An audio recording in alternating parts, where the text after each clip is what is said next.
Apakah abu jenazah bisa dijadikan kenang-kenangan? Teman-teman yang terkasih, 2 minggu yang lalu saya mendapatkan pertanyaan ini dari salah seorang umat. Nah, untuk menjawab pertanyaan ini, biar kita juga bisa memahami secara lebih detail seperti apa pemahaman Gereja Katolik mengenai kremasi dan juga bagaimana menjawab pertanyaan yang tadi. Yang pertama, pertanyaan yang simpel dulu. Mengapa orang lebih memilih kremasi? Salah satu alasan yang paling simpel adalah alasan ekonomis, karena biaya pemakaman lebih mahal, lalu bagaimana membeli peti, membeli sebidang tanah, dan seterusnya. Kedua, soal waktu, lebih praktis, lebih cepat, ya, tidak membutuhkan waktu yang lama. Alasan yang ketiga, tentu ini menjadi katakanlah alternatif yang terbaik bagi anggota keluarganya. Sebutlah dia meninggal di tempat yang jauh, orang mungkin kesulitan membawa jenazahnya, lalu kremasi menjadi alternatif yang sangat baik bagi anggota keluarga yang tinggal berjauhan. Lalu alasan terakhir itu adalah lebih ramah lingkungan, jadi tidak perlu tanah dan sebagainya. Oke, itu beberapa alasan mengapa orang cenderung memilih kremasi ketimbang pemakaman tradisional. Nah, kita lihat apa kata gereja mengenai kremasi. Sejak tahun 1963, Gereja Katolik telah mengizinkan kremasi sebagai sarana untuk menguburkan orang yang dicintai, orang yang telah meninggal. Tetapi hal ini tidak selalu terjadi. Artinya apa?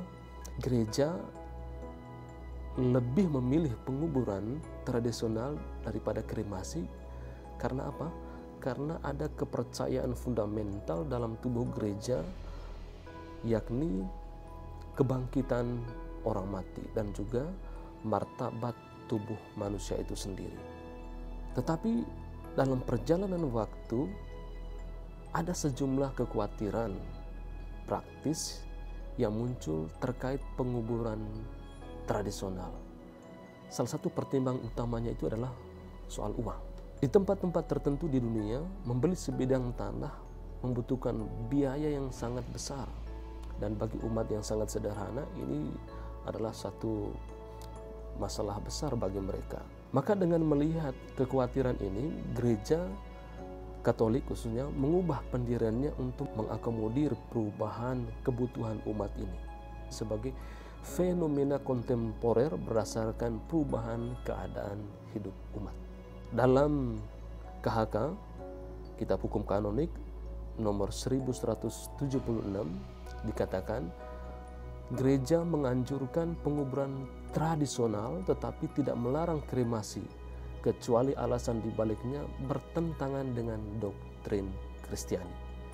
Juga dalam Kanun 1184 disebutkan bahwa pemakaman gerejawi tidak dapat diberikan kepada mereka yang alasan kremasinya bertentangan dengan ajaran iman Katolik.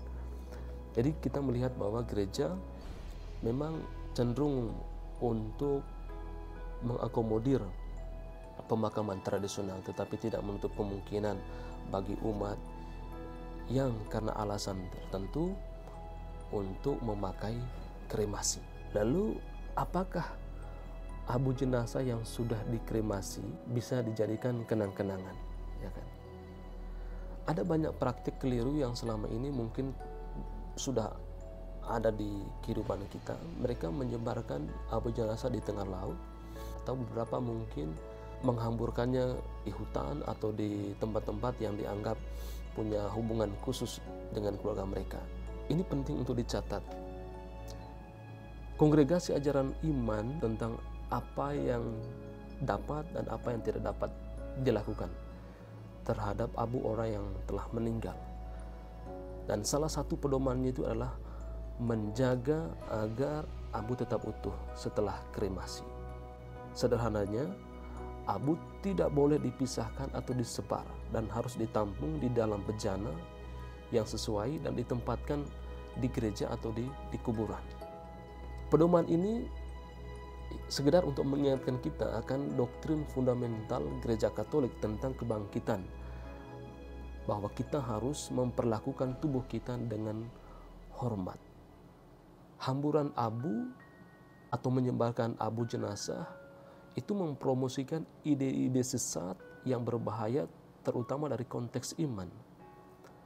Beberapa orang mungkin berpikir bahwa abu yang dihamburkan memungkinkan orang-orang terkasih yang telah meninggal untuk menyatu dengan alam, dan ini jauh dari pandangan gereja Katolik. Dengan memilih kremasi, tubuh almarhum diubah secara fisik, tetapi tidak menghalangi jiwa orang tersebut untuk masuk surga, dan tidak menghalangi Tuhan untuk membangkitkan tubuh orang yang sudah meninggal ke kehidupan yang baru. Jadi ini harus dipahami. Maka ada 4 poin yang harus diingat mengenai hal ini. Yang pertama, abunya harus disimpan di dalam bejana. Yang kedua, jenazah harus dimakamkan di kuburan.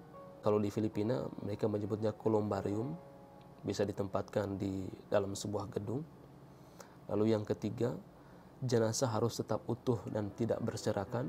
Lalu yang keempat, jenazah tidak bisa dijadikan kenang-kenangan seperti digunakan untuk perhiasan. Jadi ini semoga memberikan pemahaman yang jelas bagi kita semua.